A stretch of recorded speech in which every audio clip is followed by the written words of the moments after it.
Exodus 20. Ang Dios misulti ug mao kini ang iyang giingon.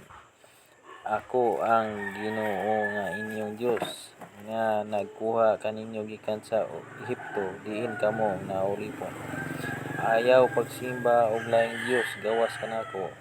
Ayaw pagbuhat og Dios o larawan sa bisan unsa dito sa langit ug dinhi sa yuta o diha sa tubig nga anaa ilawom sa yuta. Ayaw pagyukbo sa bisan unsang Dios o pagsimba nini kay ako ang Ginoo nga inyong Dios ug abubhuan ako. Sulutan ko kadtong nagsalikway kanako lakip ang ilang mga kaliwat hangtod sa ikatulo ug ikaupat nga kaliwatan. Apan ang mahigugma kanako ug magtuman sa akong mga sugo higugmaon ko hangtod sa linibo ka kaliwatan. Ayaw pasipad-i paggamit ang ako ngalan. Ako si Yahweh nga inyong Dios.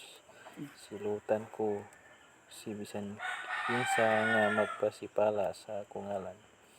Hinumdumi ang adlaw nga igpapahulay ug dilha kini nga balaan. Makatrabaho kamo sulod sa 6 ka adlaw.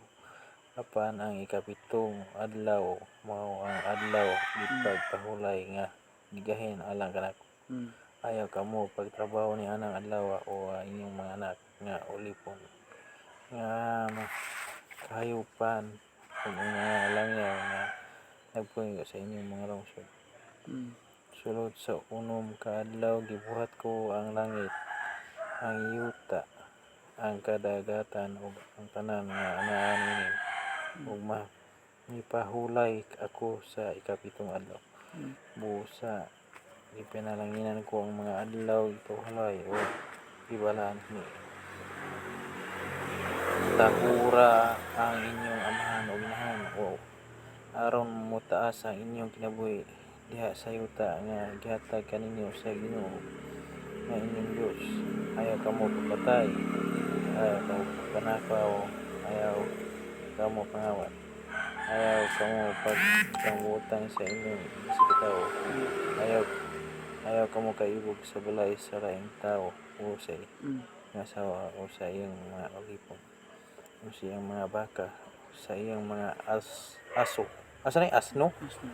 O sa bisan unsa nga iyaki sala di po diyan. Sina man na.